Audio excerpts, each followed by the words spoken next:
This is the Dery Brothers Tribecast, a podcast for diehard Cleveland Indians fans. Presented to you by WaitingForNextYear.com.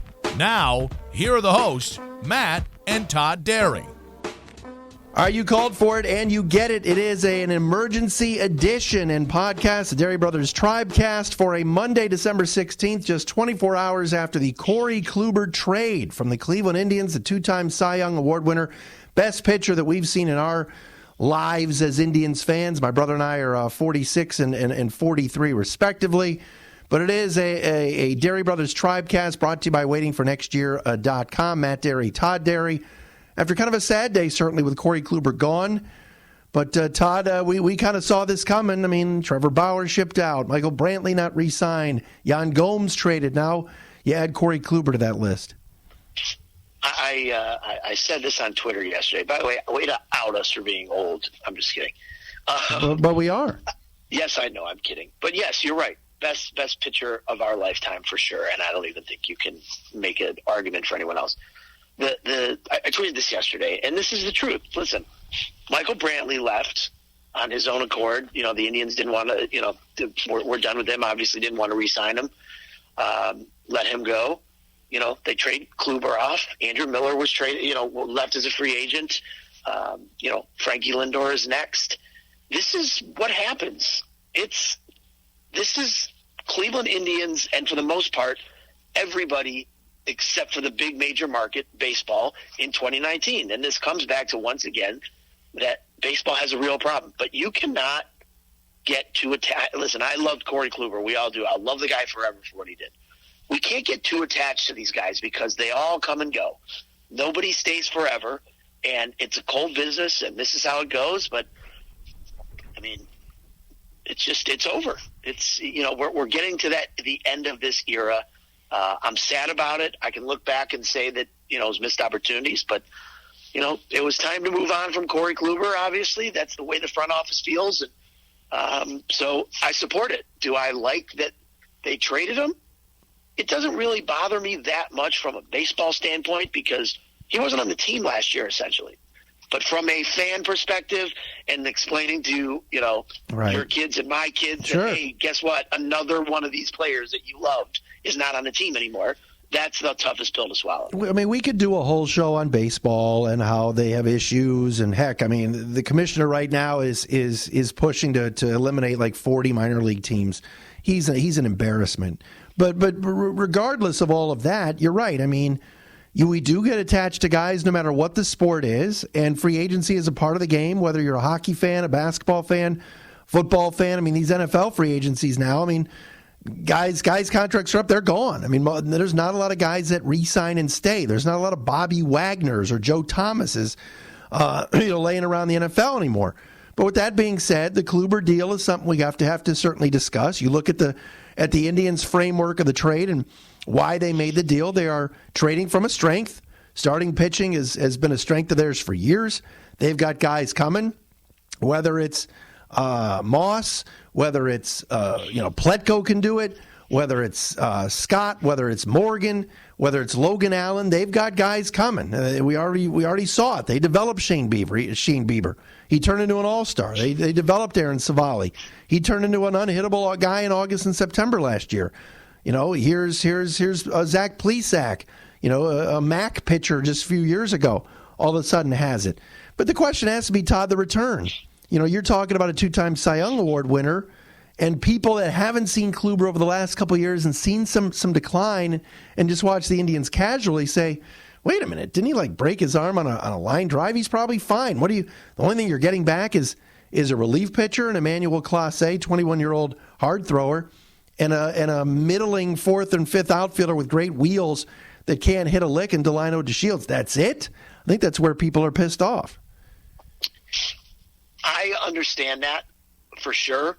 But here's the way I look at it. If they could have gotten a better return for Corey Kluber, they would have.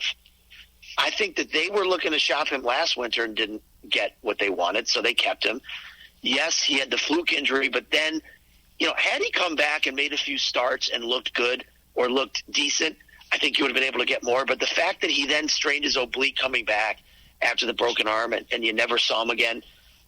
He's 34 years old. His velocity has dropped each of the last 5 consecutive years. He's a crafty guy for sure, and he's known how to pitch around it. But, you can't deny the velocity drop over the last 5 years. His strikeout rate's gone down. His as an overall pitcher, he doesn't have the value that he used to. I mean, I would say that basically a $17.5 million for 1 year, because you can pick up his option if you want, or actually I think it vests at 160 innings, I think I read. But that's a pretty good deal. The irony of it is, if the Indians were looking for like a 1 year stopgap pitcher, or a small market team was looking for a 1 year stopgap pitcher, Kluber would be like the exact kind of guy. You're like, wait, you know what? I can get Corey Kluber. It's a 1 year, $16.5 million lottery ticket. Why not? Yeah, it's not bad. Right? Yeah, sure. Yeah. So with all that said, the trade value just wasn't. Listen, we weren't going to the Dodgers and saying, hey, for Corey Kluber, we want Alex Verdugo straight up. Like that's not happening anymore. So you take what you can get. The Indians are obviously enamored with Clase, pairing him with Karinchak in the back end of the bullpen. The most under talked about thing, I think, with the bullpen, as good as they were last year, is they had nobody throwing high 90s heat, and nobody who could come in. You need one guy to come in and strike somebody out. We didn't have that. No. So now you got hopefully 2 guys. Clase is going to be 22 in March. He pitched. He rose all the way up to the majors last year, and he's got electric stuff. He's got the 101 mile per hour cutter that I've seen compared to Mariano Rivera. Todd, I know that's blasphemy, but right? No, but he harnesses that. That's incredible. But I was stunned when I first heard the trade to the Rangers, and I'm leafing through my phone, going, "Wait a minute, Texas system I don't know a ton about." And I'm looking through the players, and I did think of Clase, and I go, "Wait, they're not trading him." I remember listening on the radio one night when the Indians were playing the Rangers, and Clase came in mop-up duty. And Tom Hamilton he was chubbed up talking about him. He loved him. He was going, this guy's got electric stuff. Oh, my gosh, he's hitting 100. It's kind of a sinking 100. This kid's going to be special. So I'm like, well, no, they're not going to trade Clase for Kluber. So I'm looking at Nick Solak, the second baseman prospect, who's their number 3 prospect. And I'm thinking, all right, maybe it's Solak, and then, maybe they throw in a pitcher. Or I thought about DeShields. But they have a ton of guys like him, the Rangers do. Danny Santana's the same type of guy, although he had a very good season this past year, and he hits for a lot more power than DeShields does. But I never thought Clase would be a part of the deal. I like that part of it. Getting this kid is nails, but the DeShields part, to me, he's Greg Allen hitting right-handed to me. You know what?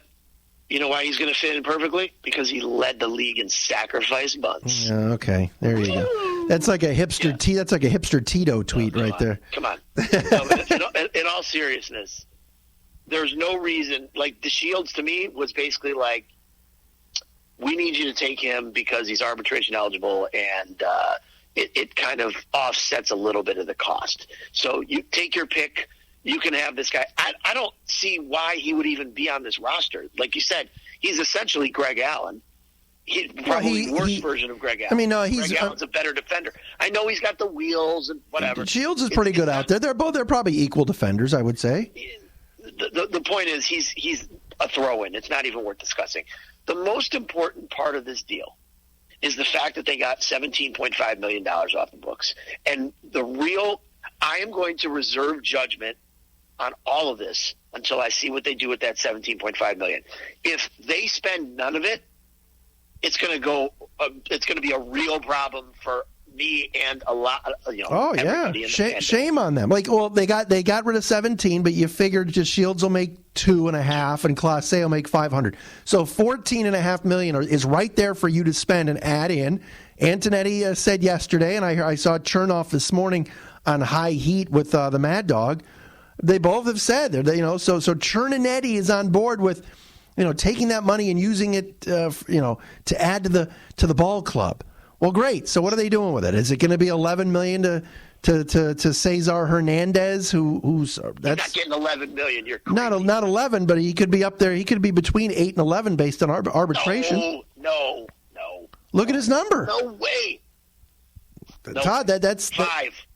Well, I'm going to say $5 million is what he's going to get. Got to remember, what do you think Kipnis would get? I know he's a lot older. What's Kipnis getting? A minor league deal? I know, but Kipnis' contract's over. He got through arbitration. My Hernandez didn't. Hernandez still. That's the problem. But why? Here's the thing about Hernandez. The guy was a very valuable piece and could have been a super utility man. I know they got Scott Kingery there.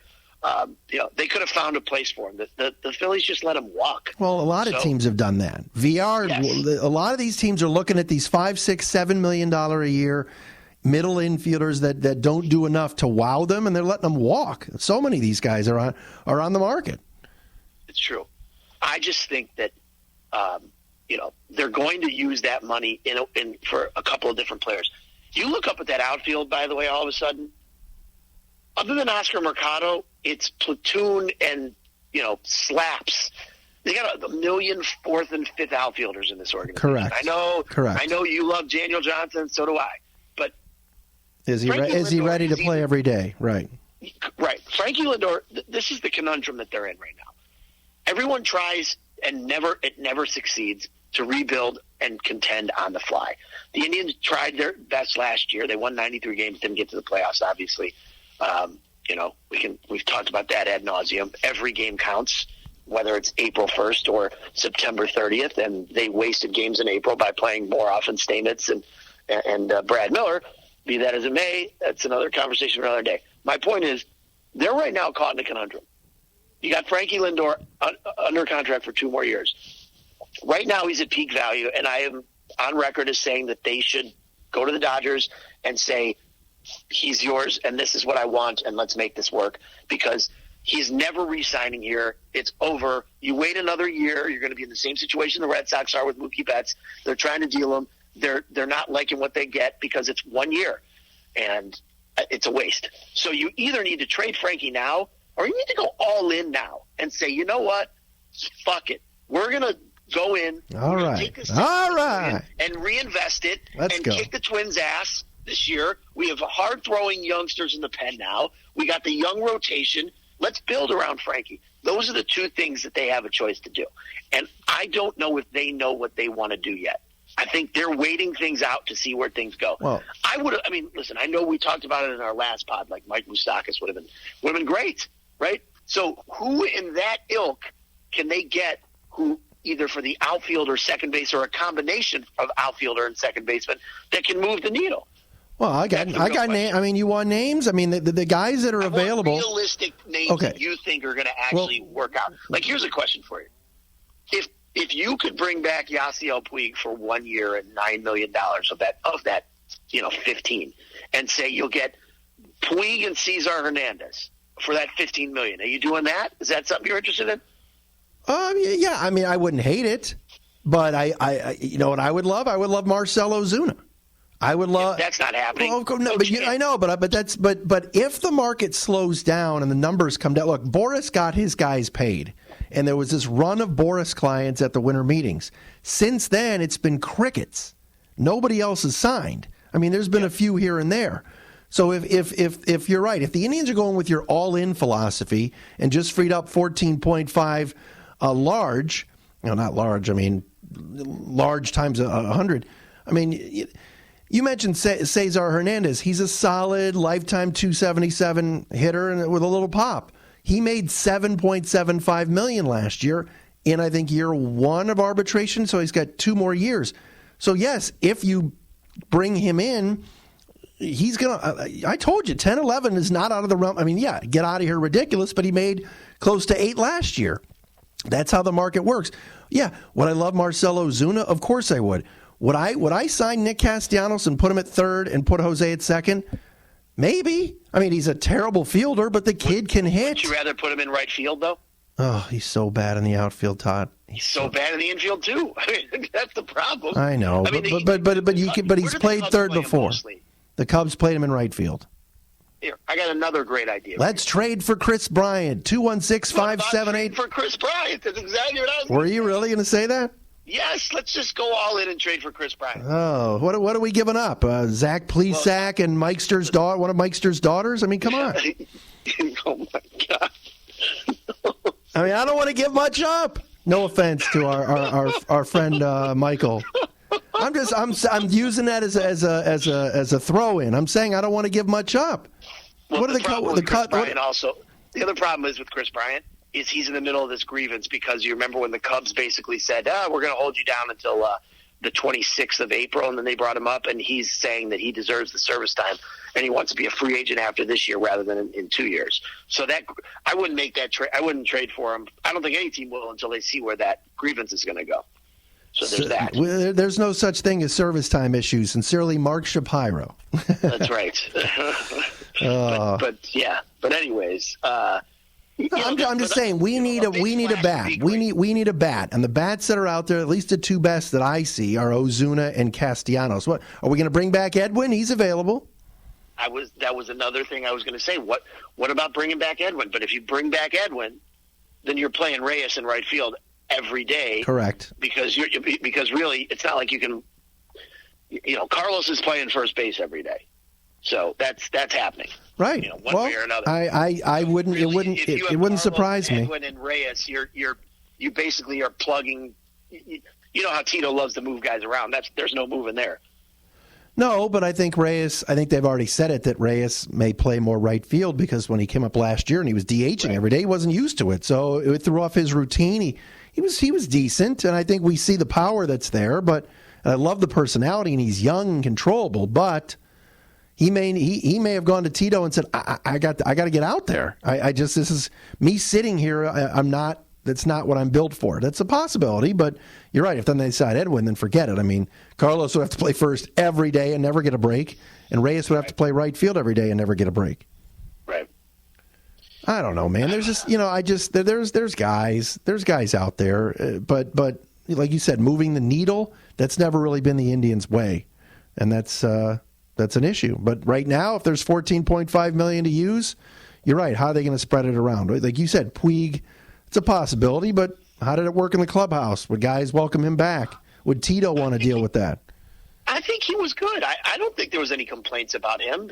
My only complaint was that he just stopped hitting for power, and he got in that huge slump. Remember, after the suspension, I don't think – did he – it's not in front of me, but – did he not hit a homer again after he came back from the suspension, or he hit one? It was something like that, right? I think it was one. Yeah. But that suspension was like the middle of August. It was crazy. So executive producer Jeremy just texted us this tweet from the great Mike Hattery, who was Hattery. He's always got numbers. Smart of a baseball mind as I know. He said, so if the Indians don't add $30 million in AAV, average annual value, they will have shaved salary in 2 consecutive years during contention. If they cut salary again with an amazing core talent at significantly below average rates, what a freaking disappointment. And he's not wrong. You know who I want him to trade for? I appreciate Jeremy's text, but I'm totally focused right now. By the way, Matt and Todd Dery Brothers Tribecast. Are we brought to you by the Center for Advanced Dentistry today? We might as well. Yes, we are. All right, Dr. Ben Hornstein. Yes, we are. Dr. Ben texted me yesterday when I was at the grocery store when I found out, that the trade went down. I was at Target. That's crazy. I need your reaction immediately. I was at Target. You were at Heinen's. That's awesome. I was at Heinen's. That's right. Did you run into anybody? Same Heinen's you and I shopped at when we were 5. Did you run into anybody you know? I did, actually. I mean, the over-under is always, 6.5, 7.5. But jeez, that's way too. That's way too high. I did. Oh my God! My new move is I've been going AirPods and to avoid talking to people, and I just keep my head down. But if I gotta talk, I gotta talk. You gotta do what you gotta do sometimes. My new thought is: can we trade for Whit Merrifield? Is that possible? I mean, I love that guy. He would be great at second base and at the top of the order. I mean, he would really. Hit him number 2 behind Frankie. I mean, that would be. I'd love him, but I'm not saying the Royals wouldn't trade with the Indians because they're in the division because they don't care. But the one thing is, do we really want to trade a really good prospect for?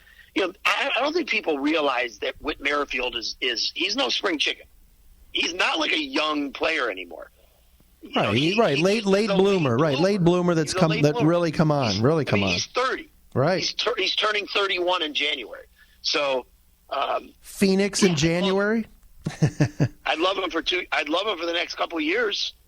But let's say hypothetically the Royals are like, all right, we want Eli Morgan, for example. Do we really want Eli Morgan pitching against us, in the division for the next 7 years? I don't know. I mean, I guess you can't think that way, but adding someone like Merrifield means you're keeping Frankie and you're playing for now. And I don't think they're keeping Frankie. I don't. I think eventually the Dodgers have been so passive and missed out on all these free agents, and Andrew Friedman is holding those prospects and hoarding them. Meanwhile, they're worse while the teams around them are getting better. They're going to have to make some sort of big splash move, and I still maintain that Frankie will end up a Dodger before the offseason ends. Really? You think so?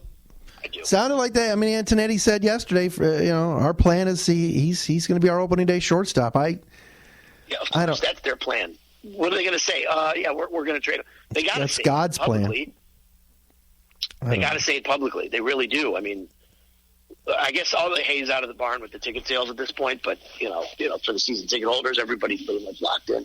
I mean, I know they locked us in last year, like middle of last season. So there you go. I don't know, man. Look, the return. Going back to the Kluber trade. Yes, the return was a little bit disappointing. I'm telling people, Clase can really pitch. Like you said with DeShields, 27 years old. He does need a change of scenery.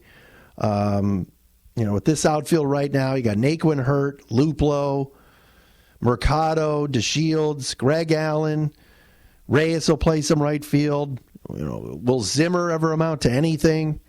Daniel Johnson. Yeah, I forgot about Zimmer. Like, you just forget about the Zim dog. I think they're low on him too, because he did not want to go and play this winter. He wanted to just get away and do his own thing. I don't think that sat well with the organization. And you know what? He's getting passed. He is. We have so many guys. Think about this. We've got so many guys in center field that can just go get it. Like Zimmer made unbelievable plays a few years ago. Yeah, Mercado can play center. Allen, great defender. Yeah, Allen, man, how many catches did he make? And DeShields, I'm telling you, he's a really good defender. But none of these cats can hit. Oh, God, could just one of these fuckers hit? Oscar can hit. Mercado, yes, but he's going to be in left field. Oscar Mercado's your left fielder. Has to be. Well, who's playing center field? One of these other guys. I mean, you traded for DeShields. He has to play. He's not. There is no chance that DeShields is your starting. You want to bet? There is no chance. Who's better right now? Who's better right now? Who's better right now?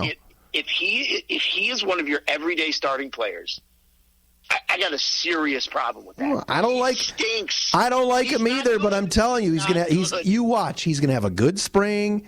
I'm telling you, he's gonna play. Good spring. I'm telling you, he's gonna play. On, man. They didn't trade for him.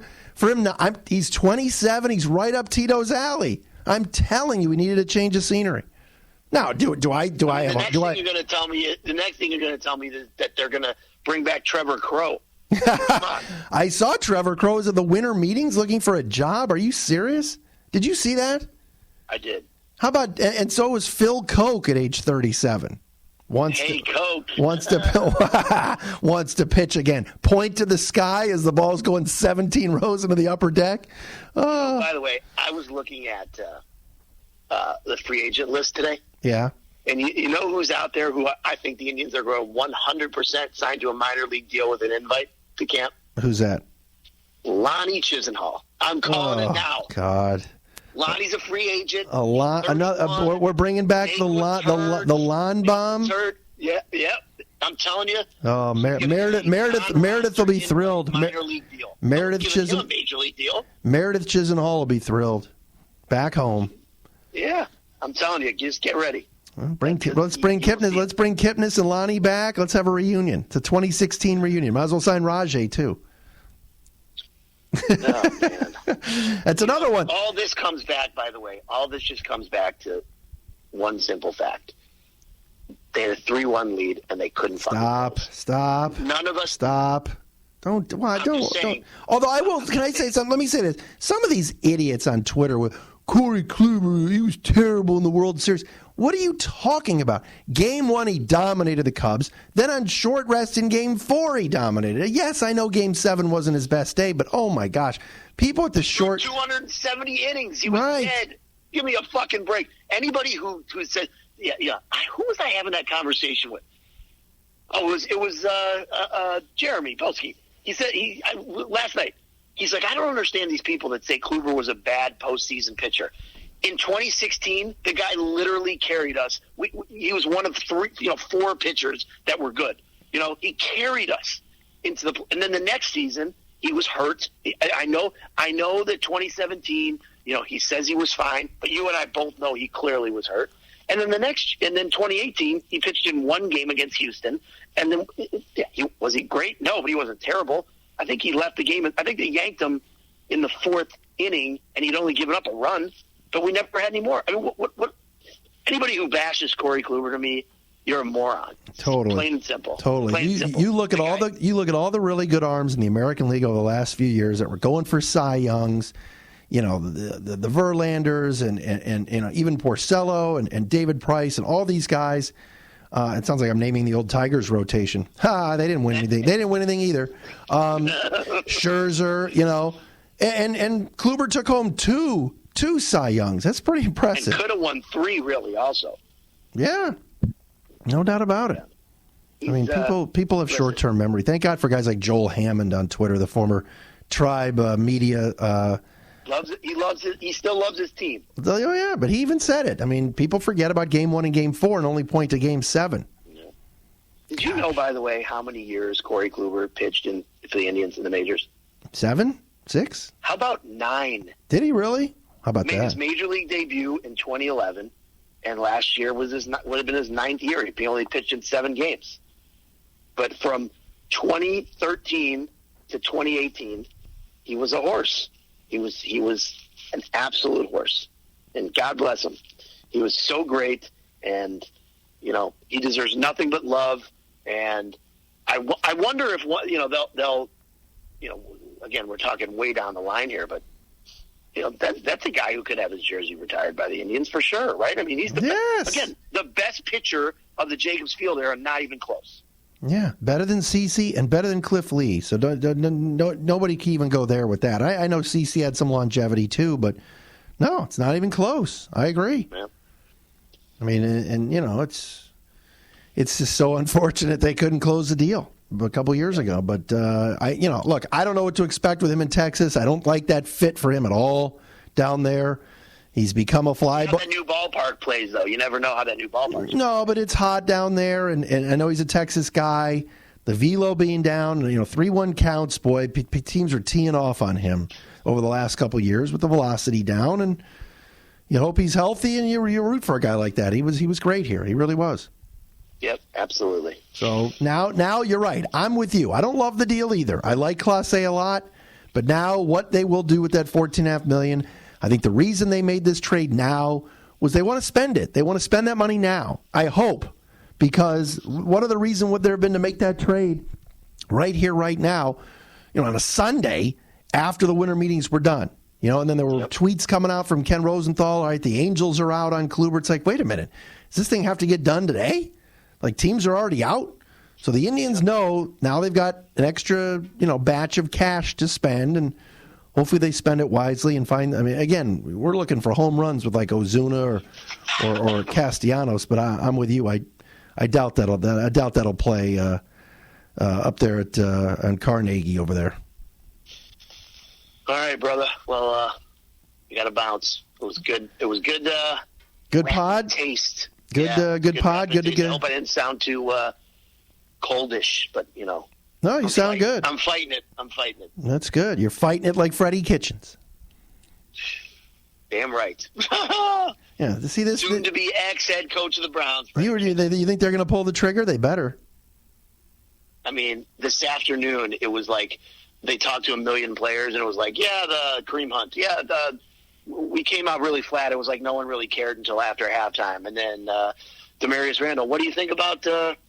What do you think about Freddie? Do you have any respect for do you still respect him? And he wouldn't answer. And then, Jarvis yelled at him on the side. You know what? Tried pod. I don't know why we brought that up. The clowns December in Berea, as a wise man once said. That's it. Wow. All right, that'll do it for the Dery Brothers Tribecast on waitingfornextyear.com, and, of course, brought to you by our friends at the Center for Advanced Dentistry. Look them up online. Dr. Ben Hornstein is the king. Best dentist in the country. We're not talking Northeast Ohio. If you're listening to this podcast in Ypsilanti, Michigan, if you're listening in Ann Arbor, Michigan, if you're listening in Kansas City, wherever it is, get in your car if you really want to get the teeth fixed and go see Dr. Ben Hornstein. Period. End of story. CFAD.net. That's the website. What about our buddy in Hawaii? He should fly here. He's great podcast listener. He should fly here and get his teeth cleaned by Dr. Ben. As Gary D once said, one of our great subscribers. That's right.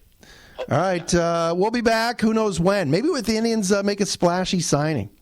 Can they trade for Eugenio Suarez? Something. I know I'm really reaching. We'll talk to you again down the road. See you.